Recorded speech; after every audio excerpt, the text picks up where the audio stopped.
This will be episode 3 of the vulnerability analysis from the Virsec Security Research Lab. And we have posted, as I mentioned, videos, weekly videos that Satya and I do detailing these. And about every day we put out a blog. We're doing 5 vulnerabilities per week, so it's a nice round number.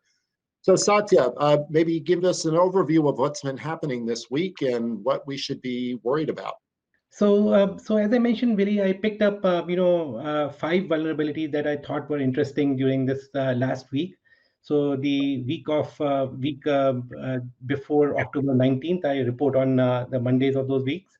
So so the first vulnerability I picked out here is the Open SSL denial of service attack here.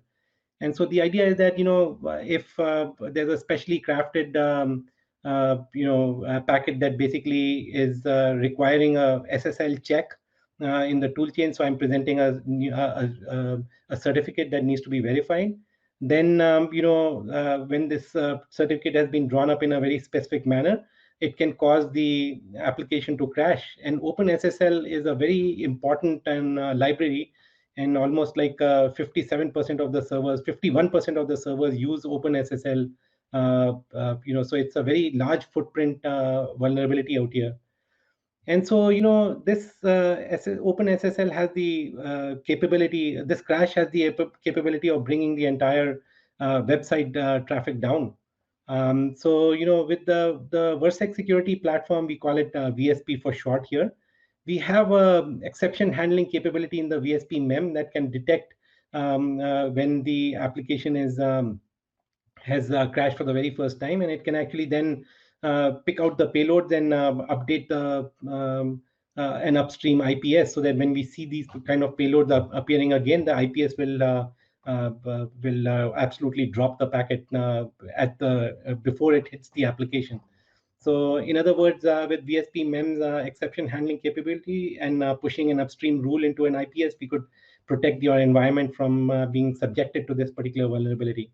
It has a very high score. It has a CVEs score of 7.5. And as you can notice here, the version that was vulnerable has been around since September 2018. So it's been 2 years, and people have been only now have people started to realize that there is a problem out here. But before that, you'd think of it as an attack that somehow crashed the web server and all.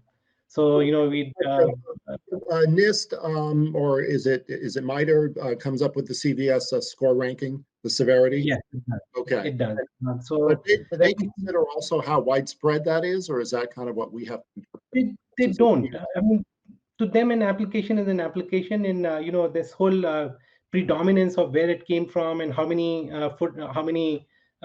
instances of it has been downloaded and all. Typically, the vendor will put out some statistics about it, and you can go to sources like Shodan and see how many servers are using this particular piece of software or this particular version of the software.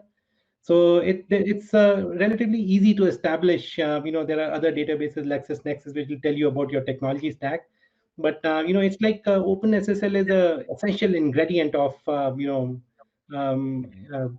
a typical server. So almost guaranteed that you'll have OpenSSL sitting on your application and be using it in some manner. Sure. Yeah, widely used. Satya, as you go to the next one, let me just ask a quick question I've heard from the audience before. So the CVE, these vulnerabilities are date stamped. They have a year and then a sequential number, right? And we're already into this one's almost 12,000 in 2020. But also sometimes we see older ones. So can you explain why there are older ones that pop up as being new again? Yes, absolutely. So there's a process that the US CERT follows. So when, let's say, a white hat attacker basically contacts the NVD and the US CERT and says, hey, I have found this vulnerability in such and such application, the NVD doesn't rush into publishing the information right away. It takes a very cautious approach to all of this, and basically will ask the white hat attacker to publish information, to provide information on how to attack and what exactly this attack is all about. And so once they have satisfied themselves that the attack is genuine, then they'll proceed forward. They'll assign the number and start investigation, and they perhaps do their own little analysis and all. And then the next thing that they'll do is they'll actually contact the vendor, software vendor, and give them an opportunity to sort of come up with either an advisory or a patch or both. And so the NVD takes a very principled approach at all of this and publishes information. While it would have date stamped the attack the day the white hat attacker was able to establish the credibility of that particular attack. But then by the time it gets released to the general public, it could be several months may have gone by. So, and in that period of time, there are these various stages that, in some cases, the attacker may not be able to defend their finding, in which case, the NVD would sort of waste the, not really waste, I should say, would basically drop that particular CV number that they may have assigned. And so this is why you'll see fragmented, numbers. So you'd not see them in continuation with each other. And the other aspect of this is that for larger vendors who have, like Microsoft and all, the US CERT will assign a block of CV numbers that are sort of assigned to a given vendor.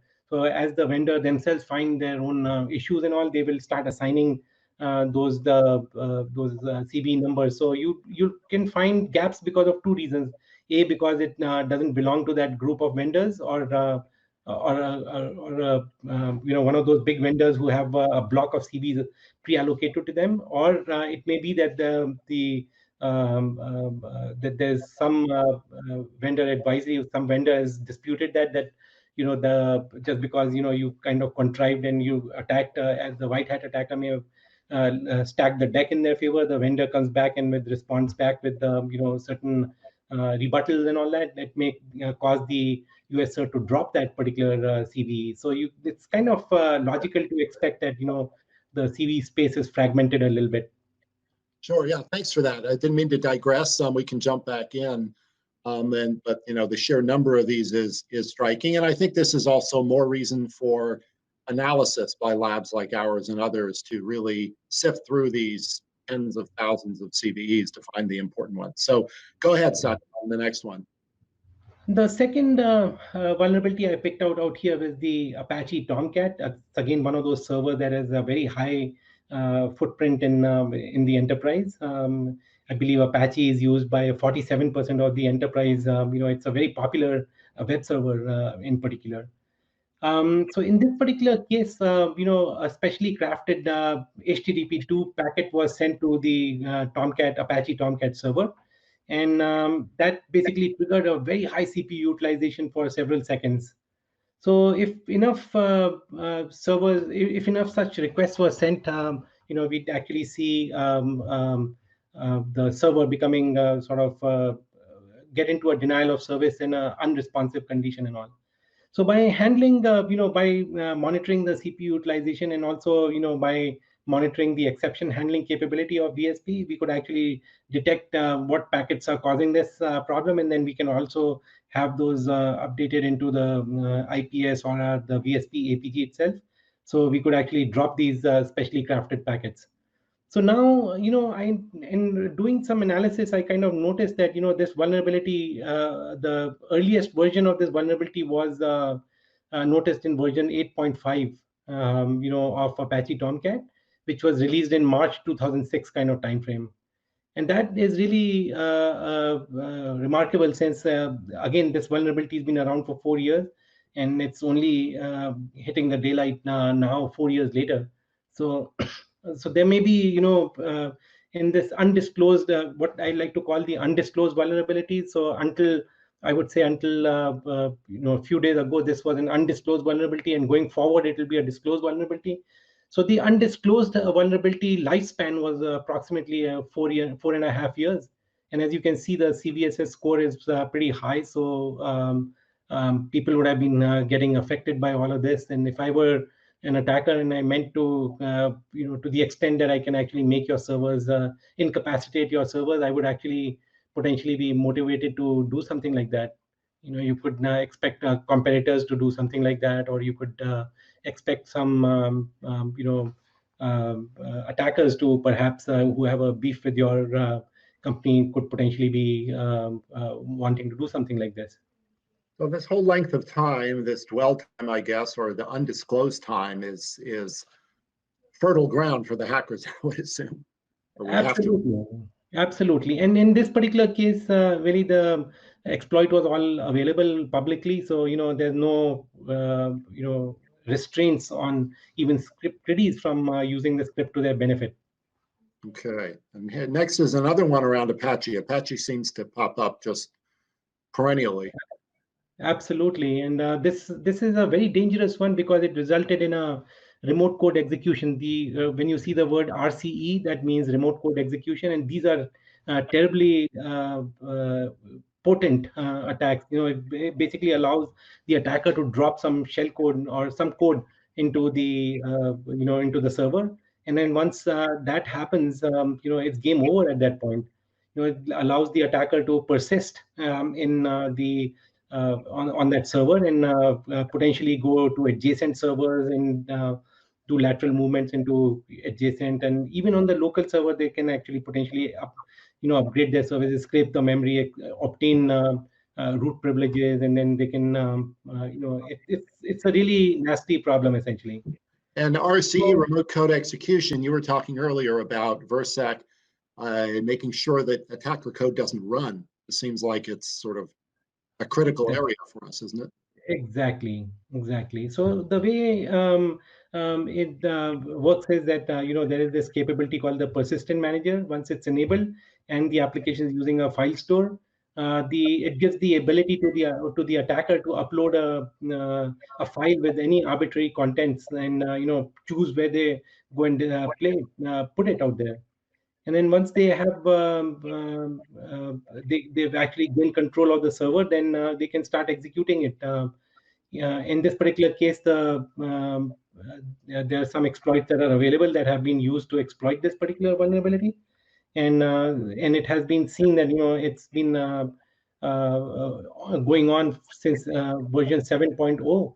0.104, and if I go back into the history of this particular release, it was made available somewhere in the 2011-ish kind of time frame.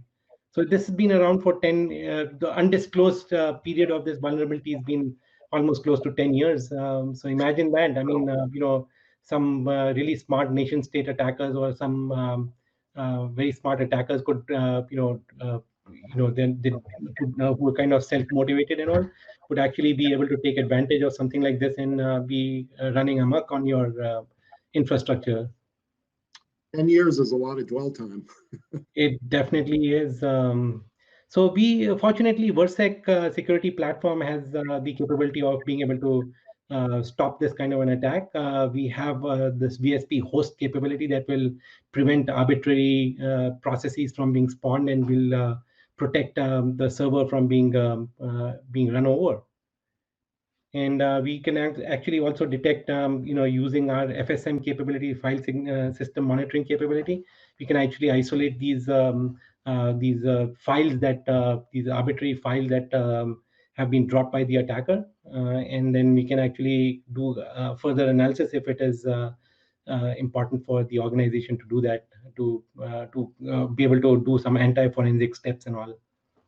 And again, in this particular case, the exploit is all available over the internet, and it's really something that is anybody who has an access to a computer could be attacking your servers and all. Great. So the fourth vulnerability that I picked actually relates to Sonic OS.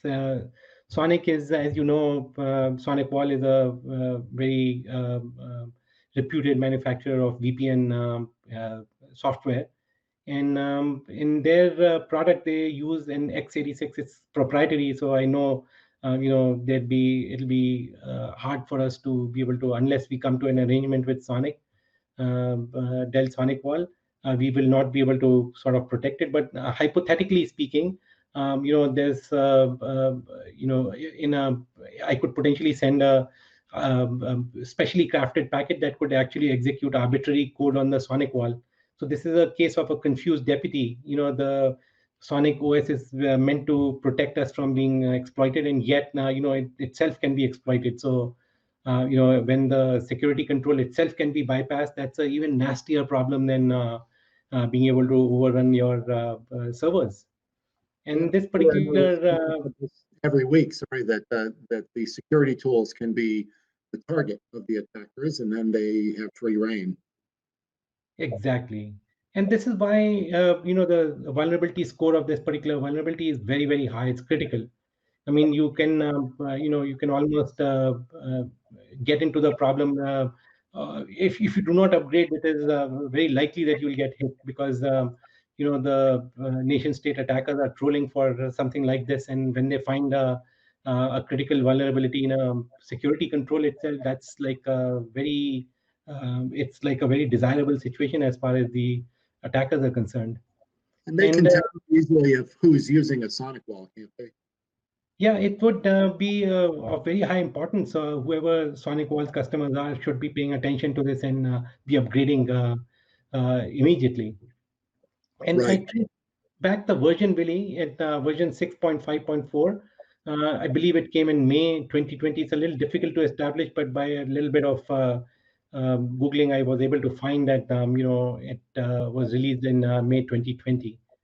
And again, it turns out, I kind of investigated on Shodan that we found that over almost close to 800,000 hosts were being protected. These instances were actually found. Most of them were incidentally in the US, and a bunch in Canada and India, UK. This distribution here kind of shows where these vulnerable versions were found, essentially. And again, as I mentioned earlier, the VSP, it's because SonicOS is running on an x86 hardware and software.